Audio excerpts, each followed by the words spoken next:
And here we are. We are back. We're not canceled. Man, stop saying you be manifesting the wrong shit. Bro, you are the one that always says, like, hey, we're not canceled. No. But give it time. We can roll back the footage. Out of here. Every fucking episode for the last like 5 weeks, you start out with some cancer shit. You manifesting it. Stop it. Bro. Stop. We good. We're good. It is the Hot Box Podcast, E-Rock, Box Kev. And yes, we are not canceled. We are here. No, we're not. But we got some legendary shit going on. Legendary shit going on. This is we've talked about, like, you know, when we first started, we kind of made like a short list of our wish list. Mm-hmm. We got one today. Yes, we sure do. Ladies and gentlemen, the one and only DJ Franzen, aka Frandalay Bay. I was gonna let him run down the monikers because he got. I know. What else do they call you, my brother? It's too many, bro. Too many. Franny Vegas Jr., Fran Sinatra, Franny Pacquiao. Fran Sinatra is my favorite one. Franny like Pacquiao is hot too. Golly, you want to go basketball? We could go Carmelo Franthony. I love it. Football, we could go Peyton Franning. Wow. Yes. You got a lot of them. I love it. One of my favorite ones is just like I said, the Frandalay Bay. Oh, Remember the first time I ever heard that? Yeah, that was iconic right there. You know how that happened when I moved to Vegas. The radio station I used to work at, Hot 97, was right across the street from the Mandalay Bay. And I remember I was running some commercials at the time. Went outside for a little smoke break or whatnot. Mm-hmm. And I'm looking at the Mandalay Bay and I'm like, wow, I could really take that M off and just put the FR in front of it and call it the Frandalay Bay. And that's how that came up. Yeah, that's amazing, man. You know what's really dope about that name too is, like, obviously, like, your history started out in the Bay Area, right. So like to be able to have like something that connects to Vegas and connects to the Bay Area, like, it's the perfect fucking name. That's exactly why I did that, man. It was like, wow, like I actually came up with that. Me and Mary Jane. Damn, like, just I love that. In that, I remember that studio too. That was It was the one right there on the strip, right? Yeah, it was right next to McDonald's. Yeah, like you could literally walk, like, you know, like through this driveway and then literally bend the corner and then like literally it's the on-air studio, like right there. Right there. Didn't the glass studio open up like you could see in and out? Like, yes, you could. And it had like bullet holes and shit in it. Yeah. I think, was it Sharita that was the PD at the time? Yeah, she was. I think I went there and like did like a live, like, you know, air check or some shit for her, and I remember I was like, damn, I think it was like her birthday weekend, but I was like, wow, this is crazy. So you're doing breaks and you're literally looking at bullet holes, like, right people there are, in the yeah, like studio window. It's interactive. It's like kind of like how people are building podcast studios now, where it's like the fishbowl shit, where you're sitting inside and you can see outside. Like, that's kind of how. Oh, it was definitely a fishbowl. Yeah, 1,000,000%. Yeah. So like tourists like walk up and, like, you know, what? I got a story for y'all. Please. So probably my second or third year being an on-air jock, you know, I had the afternoon drive, 3 to 7 in the afternoon. Hold on, the Fantastic Drive, right? The Fantastic Ride at 5. That was my mix show. Yeah, there you go. Fire. So I hear this knock on the window. A limo pulls up, right? And then next thing you know, I see the limo pull up. I hear a knock on the window, and it's AJ from 106 and Park and Cuba Gooding Jr. Just random. And these dudes are hammered. I'm talking about double-fisted, Heineken, a shot in one hand. And they're like, hey, man, we want to come on the radio with you. I'm like, what am I going to say? No? Right, it's fucking I got AJ and Cuba Gooding Jr. Right? Oh, my God. Come on in. Yo, so, like, yeah, man, we've been listening to you for the last 30 minutes, man. You've been jamming. We just want to say what's up to the city of Las Vegas. I was like, all right, we're going to go on air in about 5 minutes. Yo, on everything I love, bro. I don't think I've ever told you the story, E-Rock. No. Because I've told you some stories before. These motherfuckers, all right, so I go on the air, I hit the mics, and they're like, hey, we're here with DJ Franzen. We're looking for some ecstasy. Oh, my God. First crack of the mic. Yo, I went straight to a song. You're like, all right, that's that. I went straight to, I didn't know how to react. I just, you know, hit the drop and went straight to a song. You just looked at him like, yo, dog. I'm like, yo, we can't do that. We can't do that. We can't do that. You know what's crazy though? Is like, you've probably got so many stories, and we definitely want to get into them because, like I said, you've been around for so long, and But like, take us back to kind of to the beginning, like kind of how it all started. Obviously, your origin in the Bay Area, how you got started in the business. Because I've talked to you many times. Like, I grew up listening to you and Trace. Like I said, I used to call in and try to win the Franny Fat Sacks. And the Fat Sacks, bro. Like, I'm like legit like that. So no, literally, the Up All Night show right there. Yeah, I've known these two right here since they were teenagers. Legit. Yeah. E-Rock was an intern at 14, 15 years old. Yeah. So that's how my career started at KMEL in 1990. 13 going on to 14. It got an internship, worked my way up. By the time I was 15, they ran my mix like 4 in the morning. Wow, 4 in the morning? Like 3 or 4 in the morning. I'll never forget it. And by the time I was 16, I was on the air. I remember that time. Yeah. I remember that time. I remember I used to be listening, and I remember Chewy and Rosary. Yep. Used to always get on Franny's case about him having a crush on, what was it? Chili from TLC. Yes. If there was anything that I remember growing up, I remember they used to get on his case going like, man, have you talked to Chili yet? So, oh man, working on it. I remember they used to give you guys shit because the garage had a line of like, I don't remember what your guys' smoking apparatus was at the time. Was it like Garcia Vegas? Yes. The packs oh my all across the garage. I forgot about that. Bro, like lined up all the way, and they used to talk about that shit all the time. Like, I was like, damn, that is... Yeah, that garage, only if that garage can talk. Ran. So much history, so much sessions, right. So many sessions. It was to the point where Trace and I had, our supporters, our listeners, we would talk very subliminally about weed, back then, because it was sensitive back then. Yeah, super sensitive. But we would say shit like, we're stuck on Highway 420, we're stuck in traffic. People caught on to that. Just a little subliminal shit we would say on the show, and it got to the point where when we got off, listeners would actually meet us with joints and bongs, and that's fucking amazing. Yeah, and just right out front. We would bond with these listeners. Really? Yeah. Wow. Yeah. Out front of the station. That. Yeah, out in front of the station. That's incredible. 55 Francisco. Yeah, that was the old. Did management did they ever catch on or give you guys any shit about that? They knew what was going on. Right. But we got away with a lot of shit. You guys know that. Oh, for sure. Radio was so different then. Like, you know what I mean? Super different. Way before. Even before I got into it. Like I said, as a listener, as a kid, like, even like the stunts and shit that we talked about with Chewy, the stuff that the Doghouse was doing, like, radio was a wild fucking. It was literally like some rock star shit back then. Yeah, it really was. And you got to understand, that was a whole different era. Like, people didn't have phones where they could easily access music. Right. By the touch of a button. Like, I want to hear this song. No, you had to listen to that radio station and wait for your song to be played. Right. And you know record what I mean? it on tape. And hopefully you got it right. Hub. Hopefully you hit it. Yeah. That was the hub. That was where you found out all the information on what was popping in the city, what was, cool, what was not cool, all that. Like, that was literally where you had to be. Hearing Biggie and Tupac pass, people would get that information from the radio if you weren't watching TV, if you weren't watching MTV or BET at the time, that's how it was. Like, you got your information from the radio. In KMEL, in that era, you guys already know, we were like the #1 radio station 100%. In the United States. Yeah. You know what I mean? So untouchable. Yeah, it was a special time for real. Well, you kind of brought it up, and we talked about this when we had Chewy on the podcast. Like, what do you remember specifically about the time during the whole? Because obviously you had a personal friendship with Biggie, and you knew Pac obviously from radio. Seeing them as kind of on top of their game and then turning into enemies, and then inevitably we lost both of them to the stupid shit that happened between East Coast, West Coast. What do you remember about that time? I think the media had a lot a lot to do with that, with the beef, pushing it, just putting it out there like, oh, East Coast, West Coast.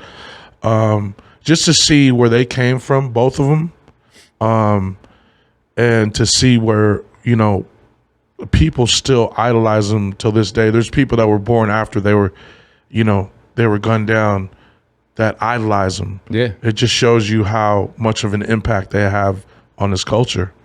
You know what I mean? Because those two were friends. Right. Yeah. They freestyled together. They dated girls together. They smoked weed together. They did a lot of things together. Yeah. you know, and they were both Geminis, you know, and just to see how it went, it's unfortunate because, you know, we live in a city right now, Las Vegas, where Tupac actually got shot at. Right. You know, the club I DJ at, Drai's, you could literally walk to 2 lights going east, and there you have it. That's Flamingo and Koval. You had a really you had a really strong relationship with Biggie. Most definitely. I still talk to Little C's till this day. Yes, yeah. You know what I mean? I remember he was on your live stream not too long ago, and then I remember you did a tribute, you Most know, to definitely. Biggie, and you had him telling a whole bunch of stories and stuff like that. But I remember, actually, I want to say I worked at the station at the time where Biggie came in to interview with you. I was 95, 96. I Yeah. think. Yeah, I think, you were at KML I was at already. KML already, and I remember you guys would literally go into the studio, and then when the commercials popped on, you're going straight to that parking garage, man. Downstairs to go smoke. Yeah, I met Biggie when I was 17, 18. Yeah. And I'll never forget, it was right before Juicy blew up. Damn. It was at, you guys remember the Uno's Pizza? Yeah. Right there on, Wow. on Bay Street. Yep. Yeah. That's exactly where I met Biggie at. No shit. Yeah, it was a bad boy. It was actually a Big Mac. Remember, Craig Mack and Biggie went on a promotional tour together called the Big Mac Tour, and I met both of them. But it was just something about Biggie that, Right. you know what I mean? I guess it was the weed and the music too, because I'll never forget him, you know, playing Wu-Tang, and then hearing the Isley Brothers song. I'm like, man. And C's at the time, he was like 14. Youngster. Yeah. 15. Jesus. You know what I mean? And I remember us going to the van right before our food came out to go smoke. Like, man, that's that good Cali right here. And that's how the whole relationship started. When like I said, when all that kind of stuff was going on and KML was kind of at its height, you've been a part of like so many big moments there in the Bay Area.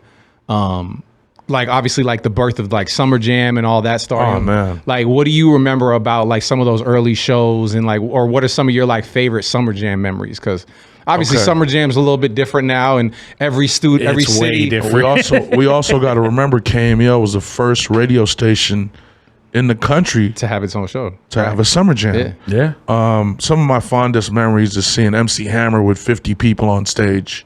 That's fucking crazy. You know what I mean? Seeing Tupac carrying records for Digital Underground, being a roadie, dancing with a blow up doll. I'll never forget that.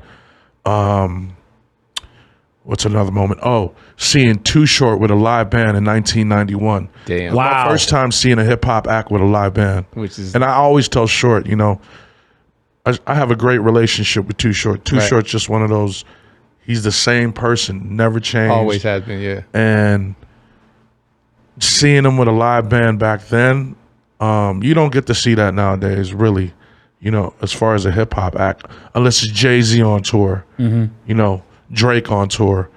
But you don't get to see the band anymore. The band is like somewhere behind the stage Right. or under the stage. Yeah. But seeing Too Short perform with a live band, that was like, you know, because I love live music. Right, for sure. I mean, that was back in 1991. Yes, So that was before like it even became a trend, really. exactly. That's crazy right there. I remember my first Summer Jam memory. It was with you, actually. I was on the street team. I want to say it was 1990, 95 or 96. But I remember I was doing hotel duty. And then I remember you ever done hotel duty when you had to be on the street team? Like a gopher, like you had to go. You had to go. Yeah, he you was had, the you had to go. gopher.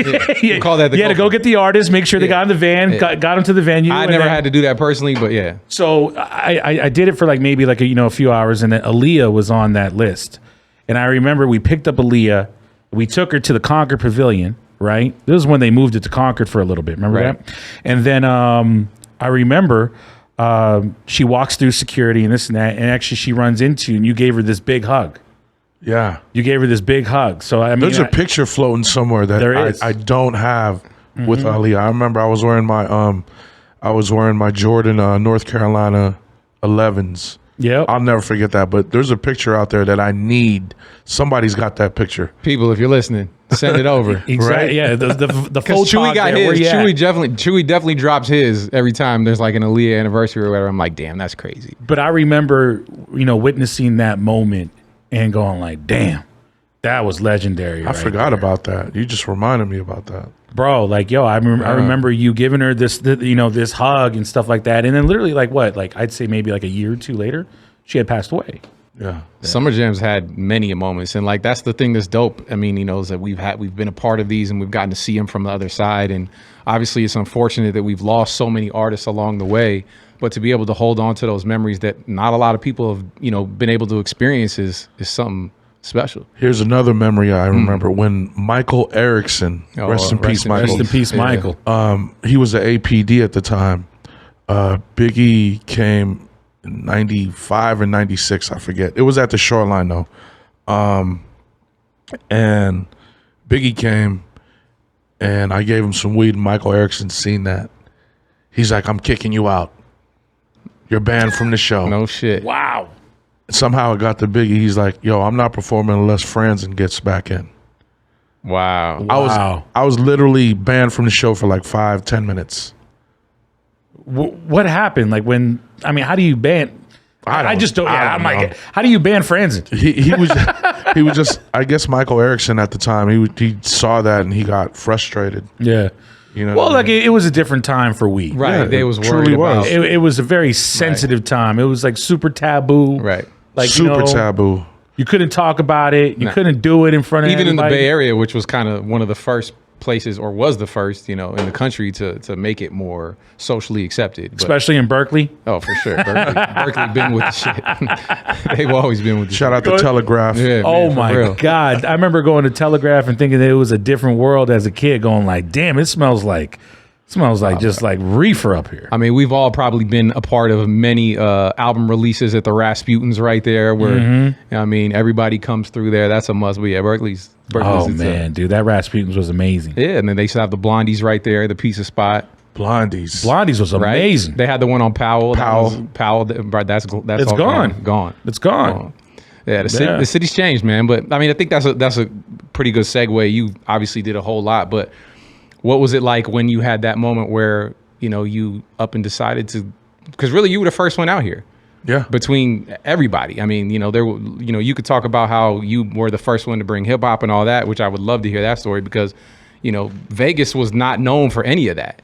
What was that like to be able to, to have to transition from, everything you did in the Bay Area to Vegas? Because that had to be. How many years you been in Vegas now? This year would be 21. See, that's 21 crazy. Yeah, I years. moved out here in 2001. That's fucking nuts. So I Your came driver's out- license can buy a drink. Pretty Legit. much. Yeah, Fuck. pretty much. In August. So at the time, I remember I'm working with Snoop on Snoop Dogg Radio. He had a syndicated show that was on like 30 different stations across the United States. And I had got this call. The crazy thing is, remember Jay Rose, our engineer? Yeah. He's the one who built the station out here. He built Hot 97 out here. He put the studio together and everything. And he was like, hey man, there's a hip hop and R&B station opening up out here. The very first commercial hip hop and R&B station opening up. They need some DJs. You want to give it a shot? And I thought about it. And at the time, I needed change in my life. I know I needed change in my life. I was like, Vegas? Oh man, that city is dangerous. Yeah. Like I just know the city is dangerous. With all the temptations that the city has to offer.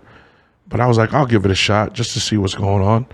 I had an interview in July, and I moved out here in August. Myself and this other DJ by the name of Mike P were the very first DJs on Hot 97 out here.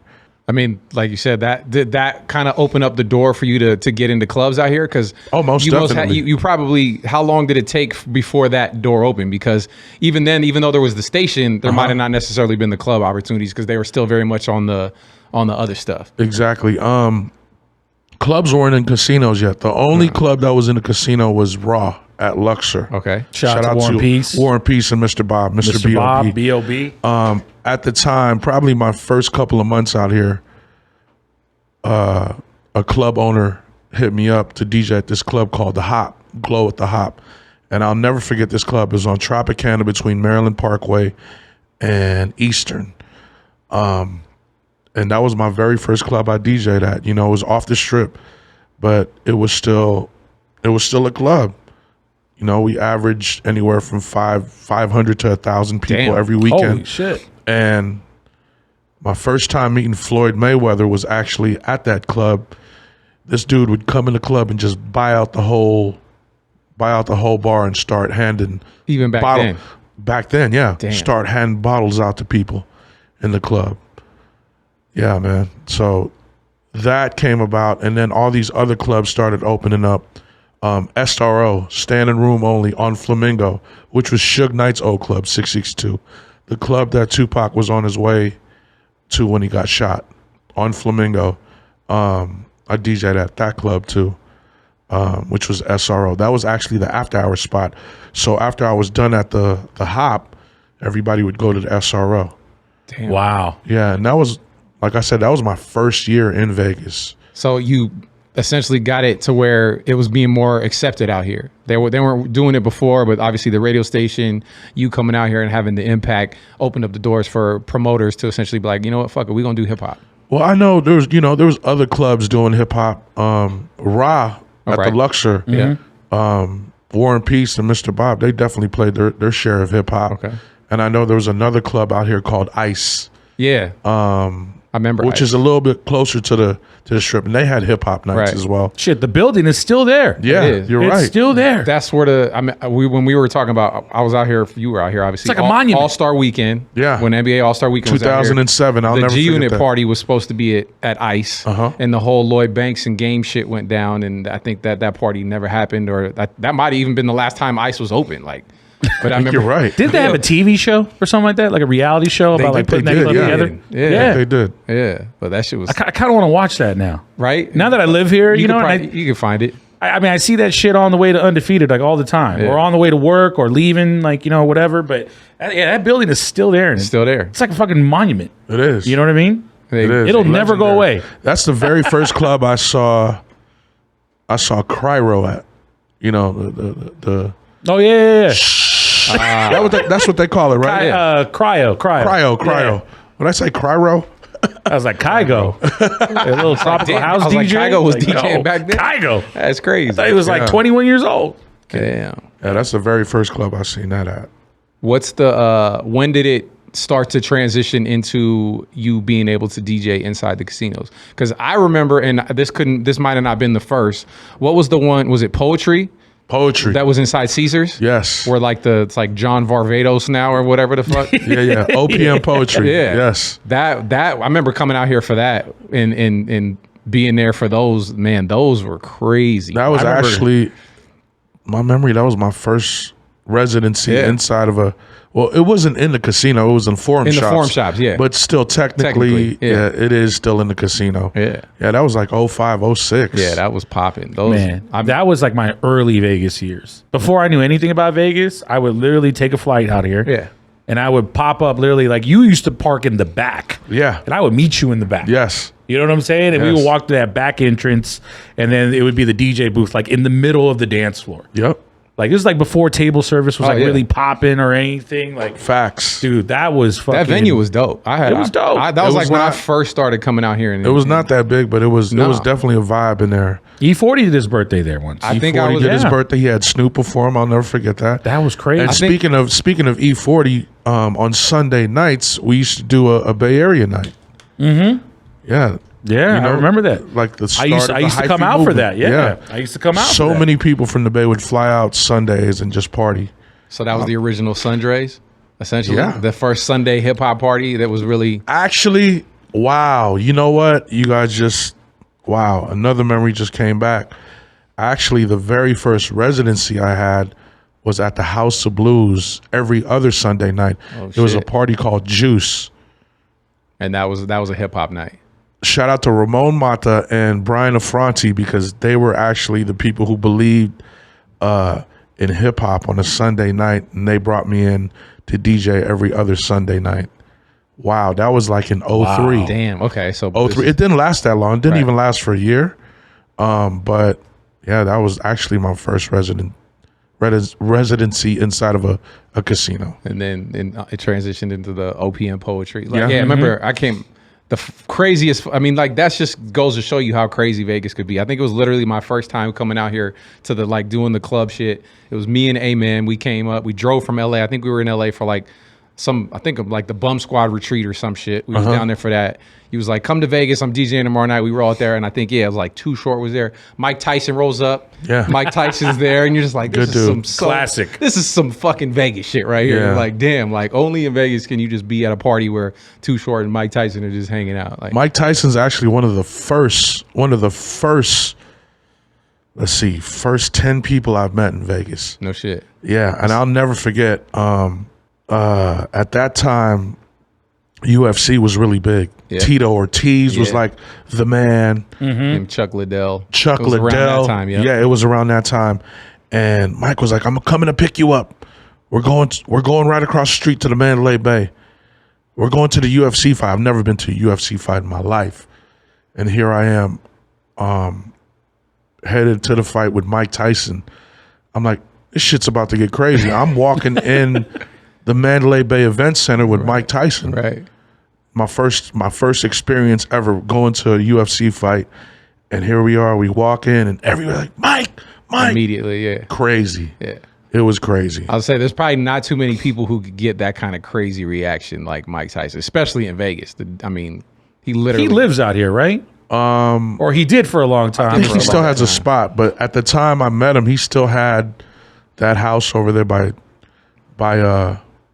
Wayne Newton's spot on Yeah. Tamiyasu, right by the airport, with the white tigers. Yeah, with the tigers, and I think like didn't someone like steal a tiger or something, or is that in the movie? I think that was in the movie, bro. That was legit in the movie. I was like, they tried. wait, or is that the movie? Is that Hangover? they tried to steal. They tried to steal someone the tried to tiger. steal it. Yeah. You got to be a wild motherfucker to try to go steal a Yo, tiger. it's From from Mike Mike Tyson. Tyson's Right? tiger. It's like Yeah. if the tiger don't get you, like I don't know which one I'd be more afraid of, like the fucking tiger getting me or Mike Tyson getting me. Like that's you got to be crazy to do that. So OPM poetry had its run, obviously like, first hip hop club in Vegas, it closes down. And then I remember you had a stint where you actually took these parties, and converted them to private parties inside of hotel suites at the Palms. the sweet parties. parties. I remember you would invite me to those things and I would literally pull up for maybe about a good 30, 40 minutes. I would have to leave. It would be just insane. And I would just be too fucked up to even comprehend anything going on. That was back in those Patron days. Oh my God. Yeah, Patron bottles time. everywhere. The 50 bottles of Patron. The And then Palms parties were popular. how long did you do that for though? Because that was before Dre's and everything. Yeah. And that was even how you met Drake, I believe. Correct?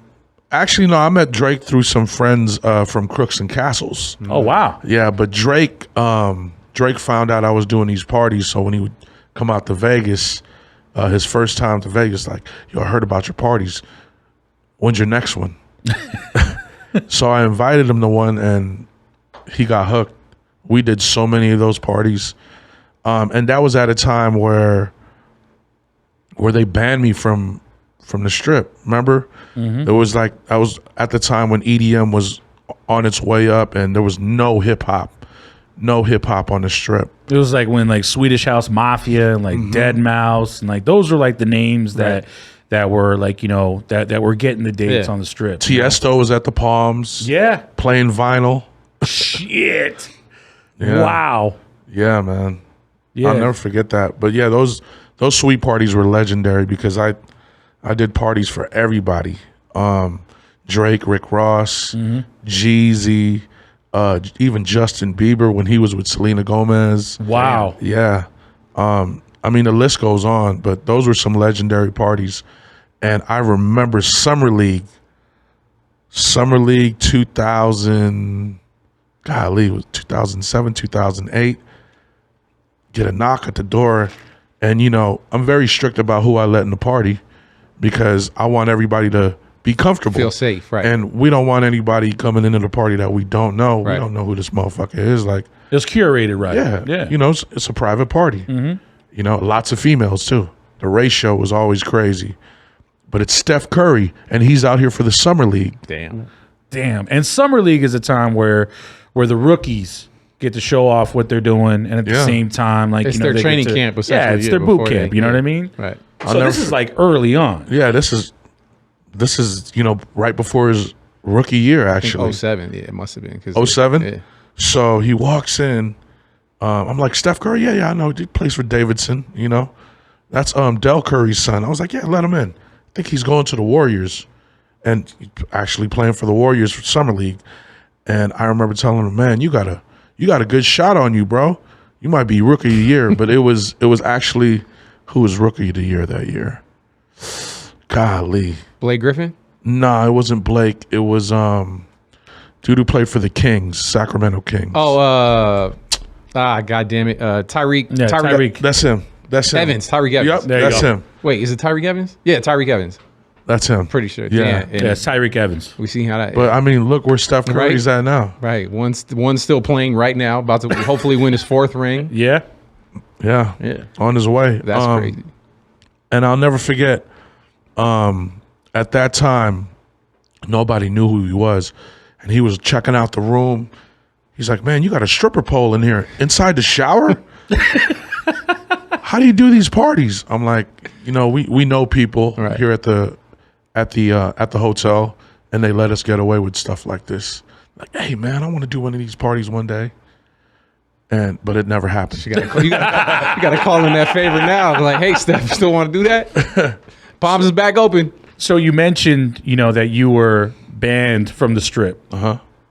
Why was that? I mean, you know, we talked about how, like, you know, the EDM bubble was like, you know, that was like kind of flourishing at the time, and then clubs started like pulling back on hip hop, you know. But what I do appreciate more than anything was that, like, even though that, you know, you were per se banned, you know, you still created your own platform. Definitely. And that platform still reigns today more than anything. And we're trying to actually bring those parties back since the Palms is back open again. Yo, so. and dude, that is legendary in itself. Like, you know, just to even hear that, you know what I mean? But like, how did it feel though to be like, you know, literally that face of hip hop out here, and not necessarily have a platform, but, you know, you had to create your own? You know, at the time I was like, man, I gotta do something because I can't DJ on the Strip. Right. So that's when the light bulb went on. I was like, I gotta do these on a more major scale. You know, because at the time when I started the Sweet Parties, I was still at OPM at Poetry. But at the time when I couldn't DJ on the Strip because of hip hop, I was like, man, we gotta get the bigger suites now. So that's when we started getting the Hardwood Suite, the bowling alley suites, the villas, even the penthouses at the Palms place, even the one with the bowling alley and stuff like that. Yeah. So that's when it really like got to that next level where artists would hear about it, and when they were in town, they would hire me to, you know, do the sound and DJ the whole thing, and like they wanted their own experience. Oh, they most wanted definitely. their own Sweet Party. Most definitely. Yeah. I remember Weekend is, you know, his early years. Very first time in Vegas, he was like, yo, let's do one of those Sweet Parties you do. And he rented out the Hardwood Suite. And it was just history from there. Like he always wants to do a party now. I was about to say they're out here a lot. So I mean, they touch down and it's automatic. You gotta check in. Yeah. I mean, these parties are so legendary that Drake talks about them in his albums. I mean, every album you get a shout out. I love that. Not every album. Not every album, but Two albums. it's like two albums. Two albums. You know, light flex right there. Yeah. You know, the first time when he came out here for his birthday, which was 2011, he recorded a motto actually at my studio. And he talks about the Cribbo, and that's what the studio is. That was the studio at the Cribbo. And I remember that time he was like, yo, I got to use the studio because I got to record a hook for Rick Ross, which was Diced Pineapples. Wow. And he went to his laptop. I'll never forget this moment. He's going through some beats and he plays the motto beat. I'm like, man, that sounds like a West Coast Bay Area beat. He's like, yeah, you like that? I'm like, bro, that shit is knocking. was like, you gotta use that. You gotta pull that up right now. He's like, so he plays the instrumental. He's like, yo, you got your computer here? I was like, yeah. Can you play me some Mac Dre songs? So I played Get Stupid. I played Stupid Doo Doo Dumb, Thizzle Dance, and then Feeling Myself. The reference to Feeling Myself on the motto, rest in peace, Mac Dre, I'm gonna do it for the Bay. Right. He actually said that because he heard Feeling Myself right before he recorded his verse. And I shit you not, he did that verse in one take, and he wrote those lyrics probably within that first verse, within 15 minutes, tops. Crazy. Yeah, tops. So for all the people out there that think Drake doesn't write his own fucking songs, first of all, you're still stupid. You heard it here first. You heard it here fucking first. On his BlackBerry. Damn. Yeah. He used to write all his songs on. I've seen Drake write multiple songs on his BlackBerry, but just to see it like right in front of me he put my name in the song. So I'm really tripping now.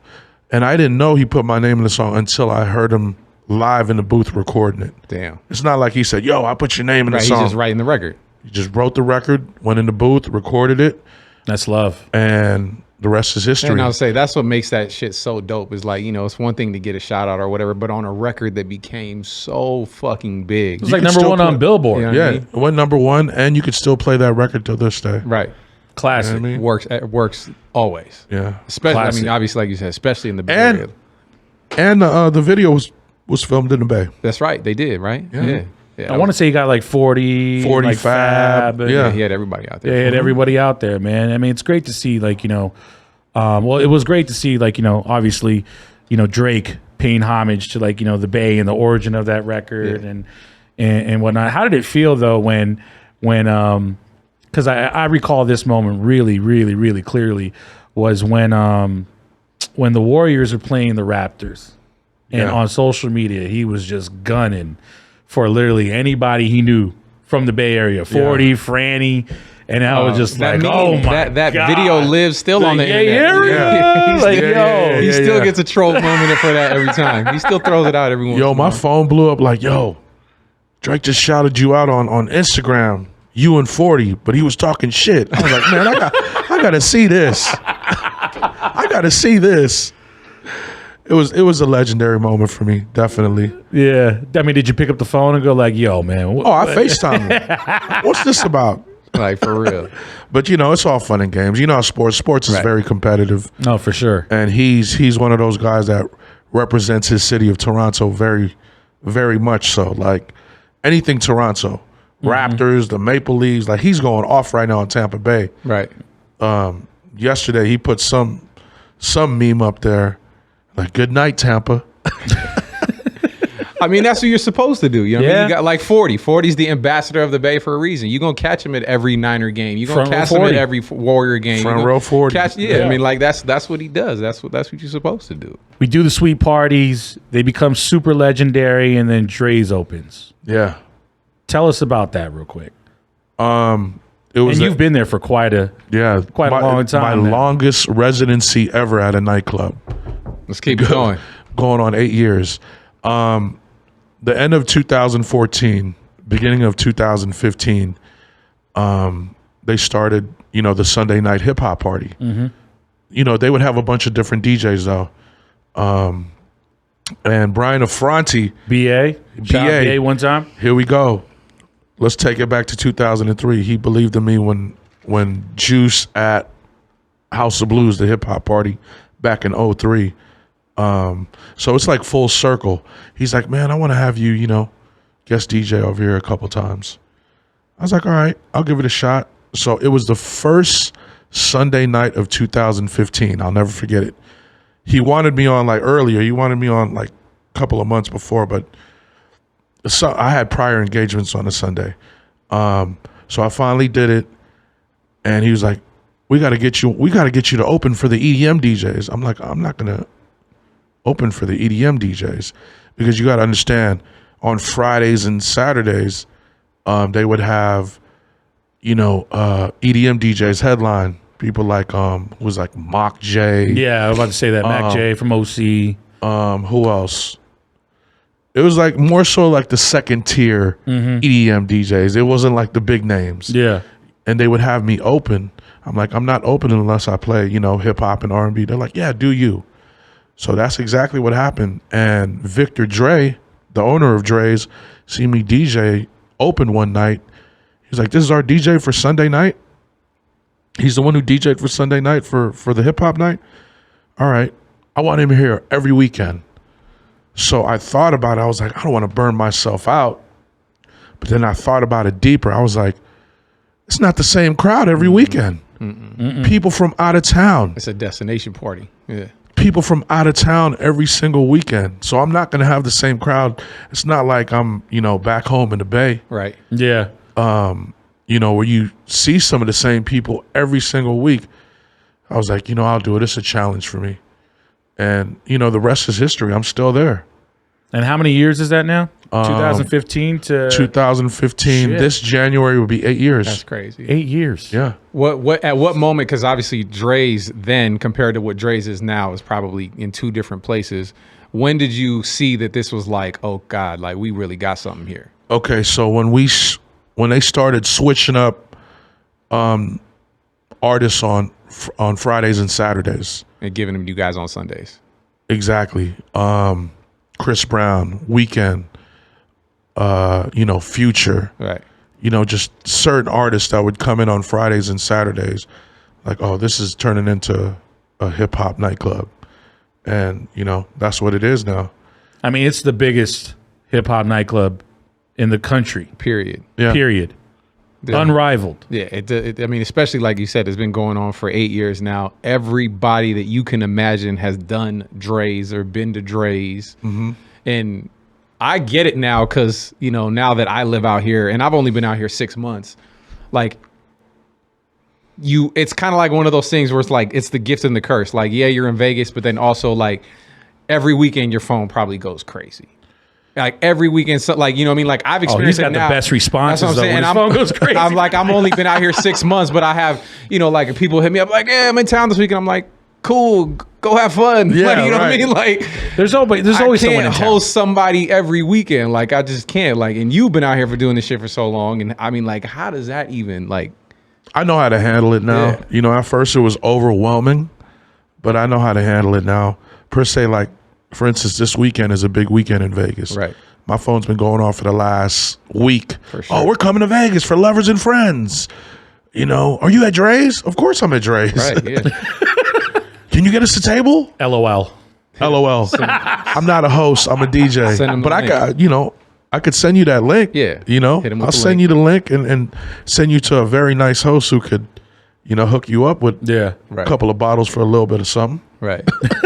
But man, as I said, like I told E-Rock this, I'm like, dude, I get it now. Like I said, Yeah. I've only been out here 6 months, and it's like, at the end of the day, it's like this is where we live. It's different. Like it's, you know what I mean? Like there's the playground side of Vegas, and then there's the life part of it, and that's your job at the end of the day. And granted, there's a little bit of overlap there, but like You got to pick your battles Yeah, smart. you know what I mean? You got to be Like- smart when you pick your battles Right. out here. The crazy thing is people think everybody who lives in Vegas lives on the Strip. There's over 2 million people that live out here. right. Think the Strip is going to fit 2 million people? No. Not the locals. No. There's so much more to that. And outside of you working, like how often do you really even go to the Strip?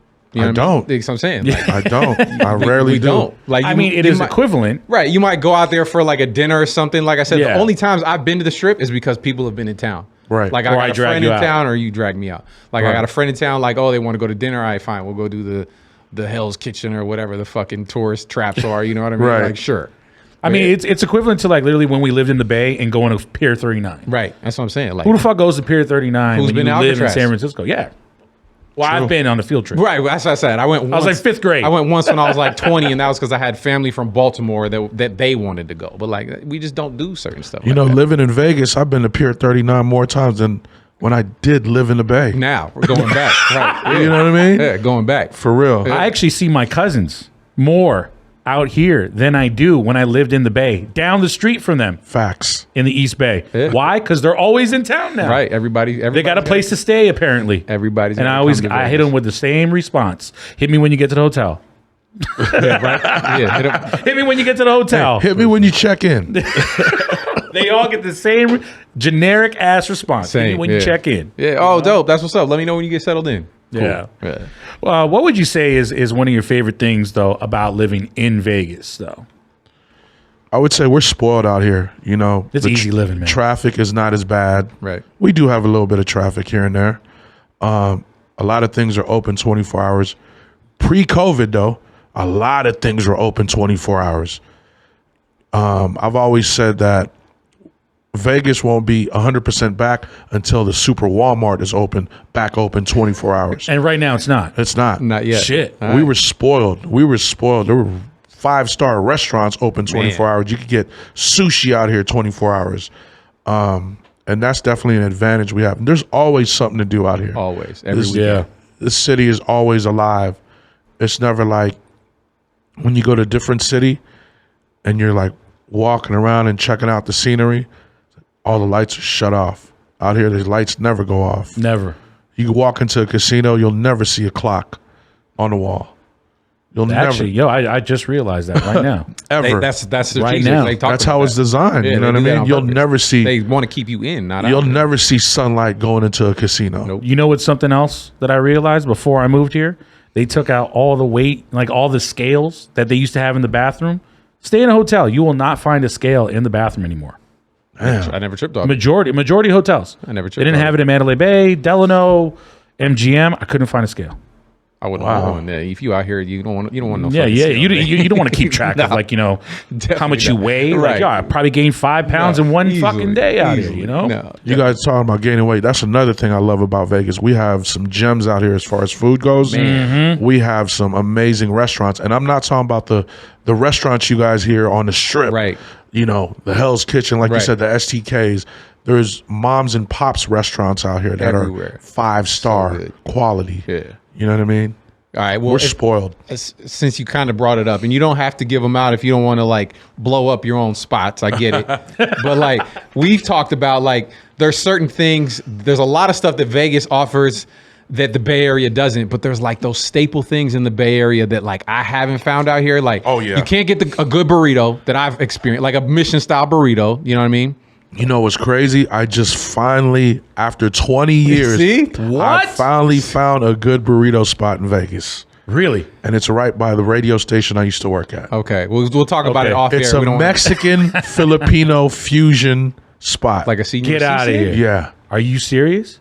popping. The only thing they don't have is garlic rice. We need to put them up on that. Are they from Okay. the Bay, or did you? They're actually from San Diego. Okay, so they got some. You're right though. Before that, I couldn't find a good burrito out here. And that and like a deli sandwich. Like, we grew up on the Roxy's and the Okay. little Lucas. Lucas. They don't Okay. got those. I ain't found one. There's a couple of Italian spots out here. Okay. Italian delis. Okay. That have some amazing sandwiches. Okay. But as far as the Roxy's and West Portal Sub Center, Yep.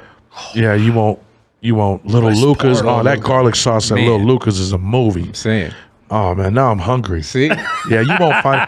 And of course, the crazy thing is, one of my favorite restaurants in the world is Thang Long Crustaceans. Yep. From San Francisco, and we had one here for maybe less than a year. Was it a Thang Long or like a? It was the a same owners? Crustaceans actually. Okay. It was at Planet Hollywood, but it was at a bad location, so they shut it down. How was it though? Did it compare? Oh, it was pretty good. Was it? Yeah, it was pretty good. They had the Dungeness crab, the garlic noodles. Have you everything. found crab like that since out here in Vegas? out here in Vegas? If not, I have a place. You ever heard of Japanero? Oh, is that right here on on the Rainbow? Yeah, it's off the strip, but Wait, what I kind went of there crab? the other day. Oh my! It's this garlic crab that is just it's Like fire. the It's like whole 90. shit? Yeah, They it's got the- $98 just for the plate itself. Does it come Damn. with garlic noodles? in Yeah, it? no garlic noodles. Damn. But the 98 crab bucks. is fucking insane. $98. Taxing in Vegas. Jesus Christ. that was- Oh no, it's worth it. Is It's it? worth it. Is Yeah, it Dungeness? it's worth it. Yes, it's Dungeness. Okay. All right. It's gonna worth have it. to- we're gonna have Japanero. I'm telling you. Yeah, I've been there before. Oh my god. They have those cod and sea bass lettuce wraps that I love. I know exactly. It's a late night spot too. They're open. Yeah, they're like open till, late. till 3 a.m. Yeah, I got to try that crab though. Yeah, the we crab is insane, bro. Because I remember when I used to come out here as a young sprite and I try to learn the ropes, of Vegas. Obviously, oh man, we've got a great story actually. I remember I had a meltdown at his house one time. Oh shit. Do you remember that at all? Wait, remind me. I think like I went to OPM or poetry with you, And then I remember that I got a little bit too tipsy. I got way too drunk. And I think I lost you, right? Oh, shit. I do remember that. This is before GPS. This is before, like, literally, like, you know, maps or anything. Right. Like, just before iPhones. Yeah. That's how long ago this was. But I remember I lost him. I went somewhere and ended up at an after hours by myself. No idea who the hell I was with. But I got so drunk I ended up sleeping in front of the Luxor. Damn. There's like, You know, had the full Vegas experience. oh man, that was the hangover experience of a lifetime. But I remember I woke up and I was like so like fucking, I was just like out of my mind. And I get in the cab. I get back to your house. I fall asleep. And I remember I hit Fred C. I was like, hey, bro, you got to take me to the airport. I can't handle it out here. Vegas will do that to you. Vegas will do that to you. I fell asleep in front of the Luxor in underneath like literally like an atrium of bushes. Damn. Oh, man.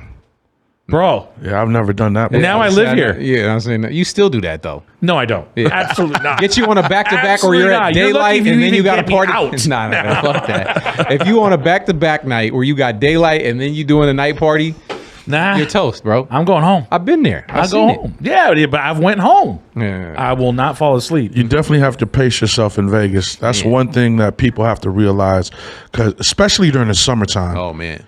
you got to understand people go to Hydrate. pool parties, Yeah.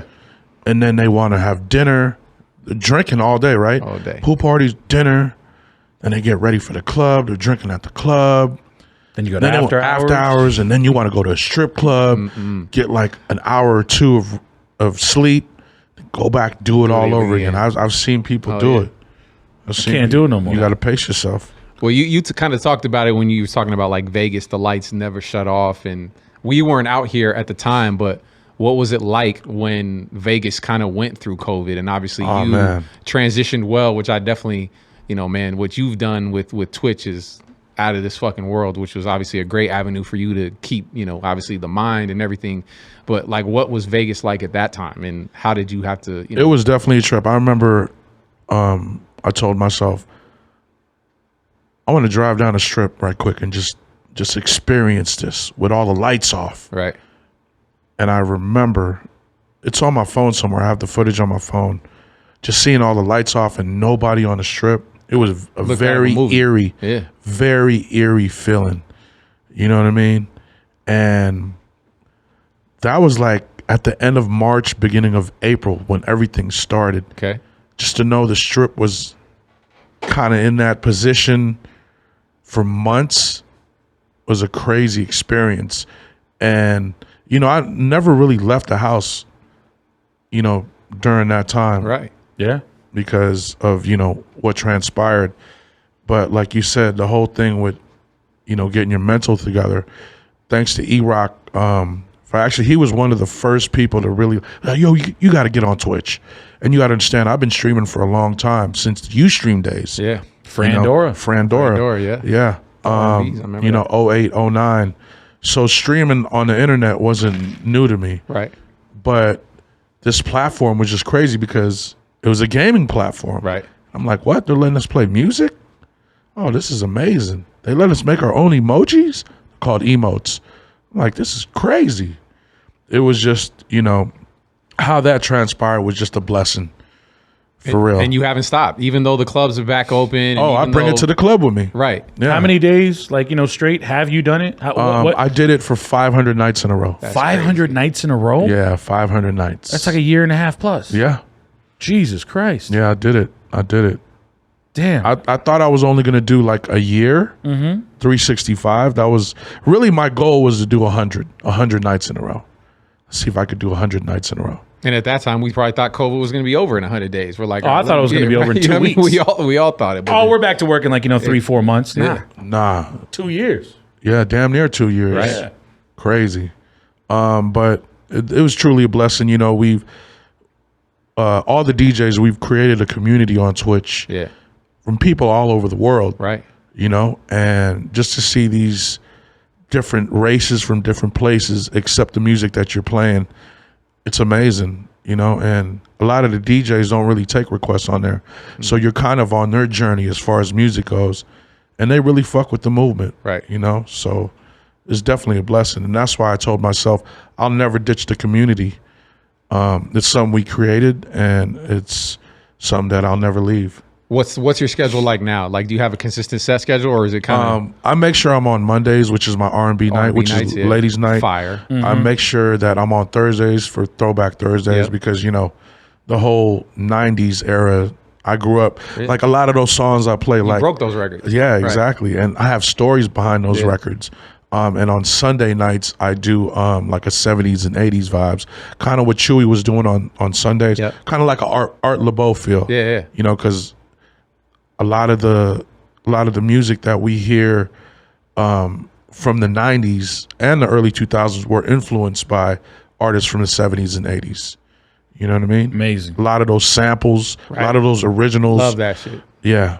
So That's what's, you know, so dope, is like to be able to hear the records and then where the origin is from, because I think we're pretty much all in agreement that music's in a very different place nowadays. You know most what I mean? definitely. My God. I'm not gonna say one way or the other. Let's just say it's in a different place. You know what I mean? But like those gems, like when you get to pop in and hear like, you know, the 90s shit, the shit that we kind of grew up on, like it still just hits so fucking different, man. Like Super different. It's nostalgic. It's the reaction. I mean, I could play Juicy by Biggie.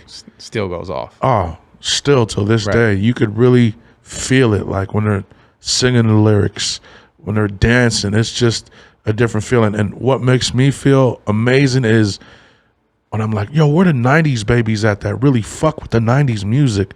And they're really out there, Right. you know?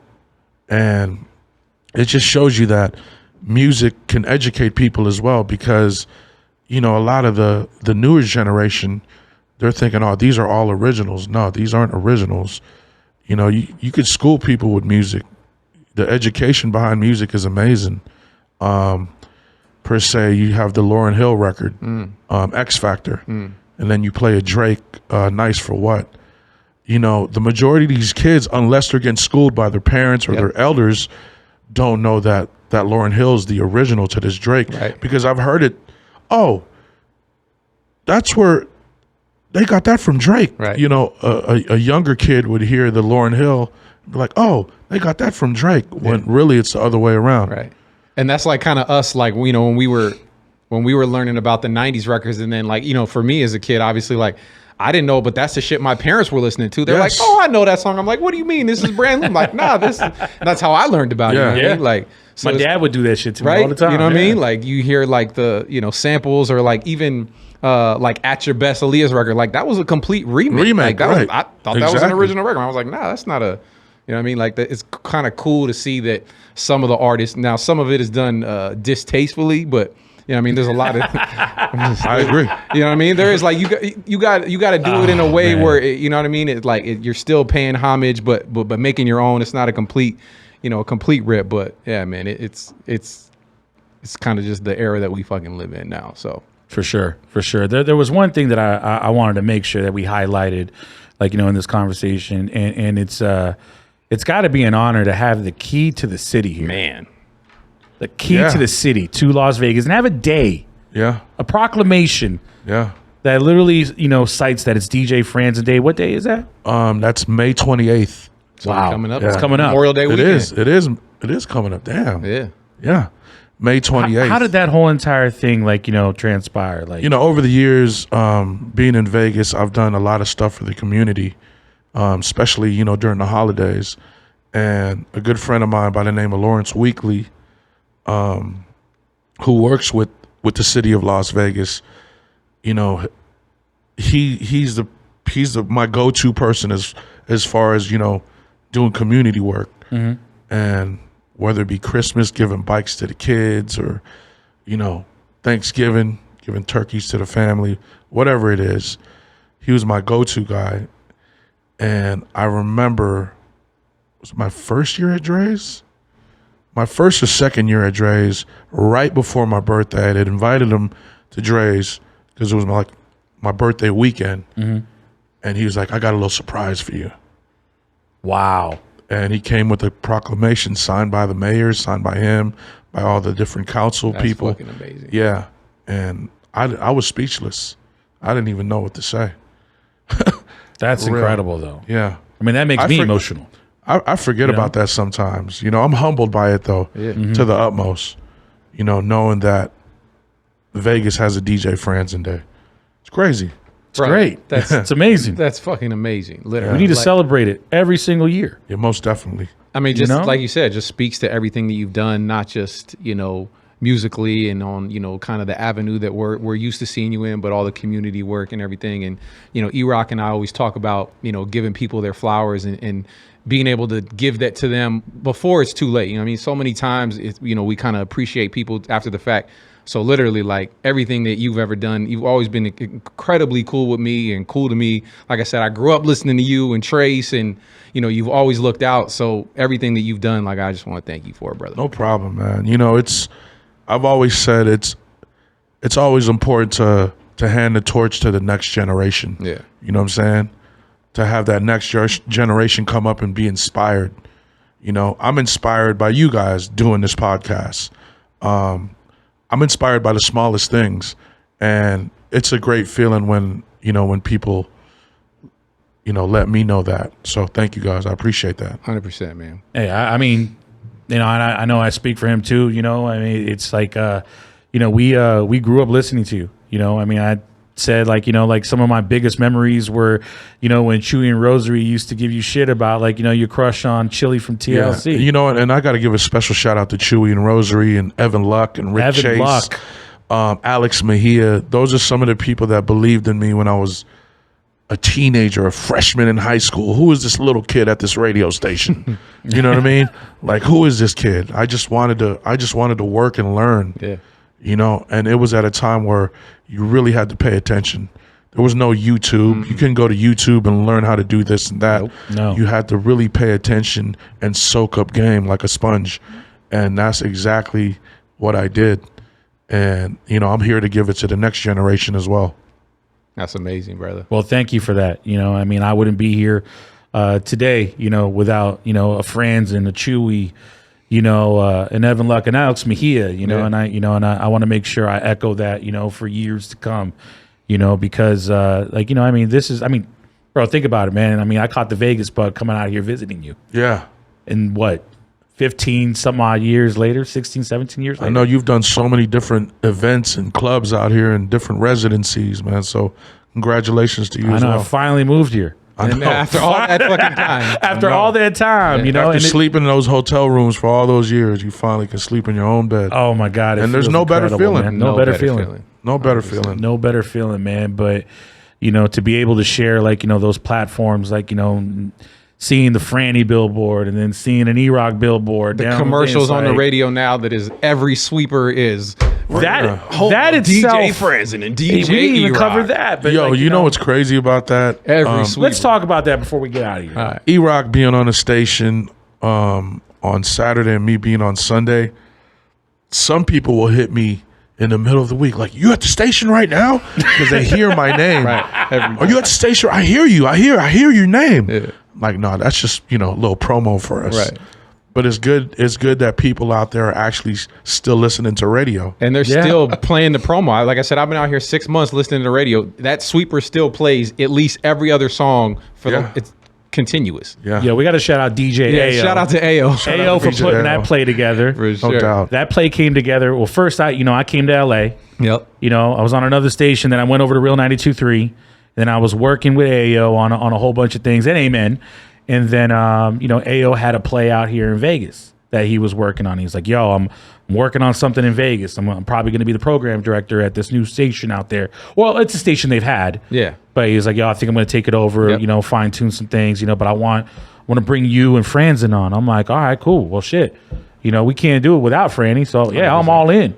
So I remember, though, it was during COVID. Yeah. Yeah, it was during COVID. I'll never forget. E-Rock was like, man, I got something for us. But I remember the phone call from AO. It was like, yo, I got to get Franny on the phone. All right, cool. I remember I threw with Franny. We're doing conference calls and shit like that. And he's telling us, like, yo, I'm going to build this station around you two. He said, I'm going to call y'all the kings of the city.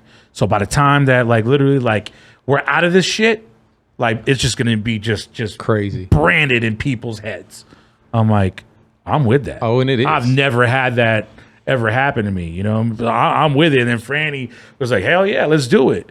But it's crazy, man. That station has went from, I think it was like at 30 or 25 or something like that. It's top 10. Yeah. It's top 10. Nah, I credit that to this guy right here, though, because this guy, key of the city, you know what I'm saying? His face has been around here for, 21 years, So, hey, to share that stage with you, my brother, it's an honor and a privilege, Crazy to say that I've been on the radio in Vegas going on 21 years. Yes. Too.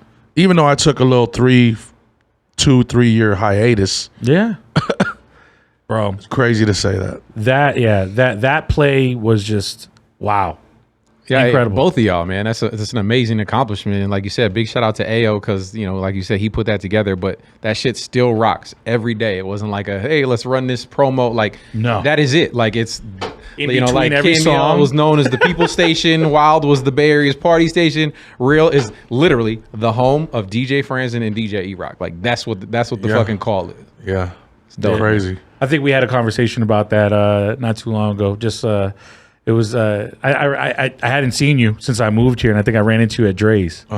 And I was like, damn, I get to hear that station, in my car. It's crazy. And you're like, yo, people think that we're there 24/7. Yeah, people think I'm at that station every day. Like, give me a shout out. Yeah, I'm listening to you right now. What are you talking about? Next week, What did you hear? What did you hear? I heard your name. Was it my voice? No, but I heard your name. Oh man, yeah, it's a blessing, man. It's a blessing. 100%, man. Well, Most definitely. Keep going, brother. You ain't stopped it yet. So. Oh man, I'm gonna keep going. 100%. Well, like I said, Palms is back open. So yeah. The crazy thing is, you guys can remind me of some stories as well. Yeah. Just like you reminded me about that moment with Aaliyah. Yeah. Yeah. Is there anything that comes to mind before we get out of here? Craziest shit you've seen in Vegas. Craziest shit I've seen in Vegas. I think one of my craziest experiences in Vegas is flying on that jet with Jay-Z back in 2003. Yeah. Knowing that I didn't have the key to my house. I couldn't get into my house. I didn't have no clothes. Like, I had to wait till the next day till Gino got out here with my bag, with the keys to my house to get in my house.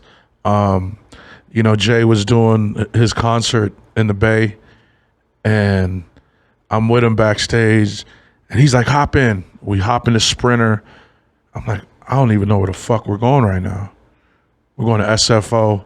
We pull up, Jets right there. I'm like, what the fuck am I going to do? I'm like, where you going? He's like, we're going to Vegas. You live there, right? Yeah, I live there. All right, hop on the plane with us. I'm like, is it cool? He counted how many people. He's like, oh, man, we got room for more. I'm like, damn, my first time ever on a private jet. I'm not going to say no to Jay-Z. No. I had to do it. When I hopped on that plane, he had the garlic crab from Crustaceans, the garlic noodles. Wow. The Cristal, and got to Vegas. He's like, I'll get you a room tonight. Don't worry about that. Rest is history. Damn. That's definitely one of my craziest experiences. Yeah. That's crazy. First time on a private jet. Wow. With Jay-Z. Right. First time ever. First time on a private jet, and it's with Jay-Z. Right. Yeah, that shit just doesn't happen to. Yeah. No. Bless shit. Not at all. Shit. Yeah. Not at all. Franny, thank you. No, Appreciate thank you guys. as always. 100%. Congratulations on the podcast, man. Congratulations. Like I said, man, you're coming back. Oh yeah, most definitely. We have way too many stories that we haven't. What we even need to do is grab all the OGs from the Bay Area, from Bay Area radio. Yeah. And one session. We'll just talk it out. Oh, we could do it. Trace, Chewy. Love that. Oh, we could do it. Yeah. We could even tap them in through technology here. Let's do it. Which is amazing. So. I'm with it. It's the Hotbox Podcast. Every single Tuesday, you can catch a new episode, whether it's YouTube, Spotify, Apple Music. Where else are we available? Amazon Music. YouTube, Amazon Music. It's everywhere. Everywhere you consume podcasts, man. Trust me, we got you. We're always going to make sure that we take care of you. And I'm sure we're going to have somebody else that's going to stop by and tell a lot of stories that you're going to want to hear right here. You know what it is. E-Rock, Box Kev, DJ Franzen. Woo! Appreciate y'all. Well. Well.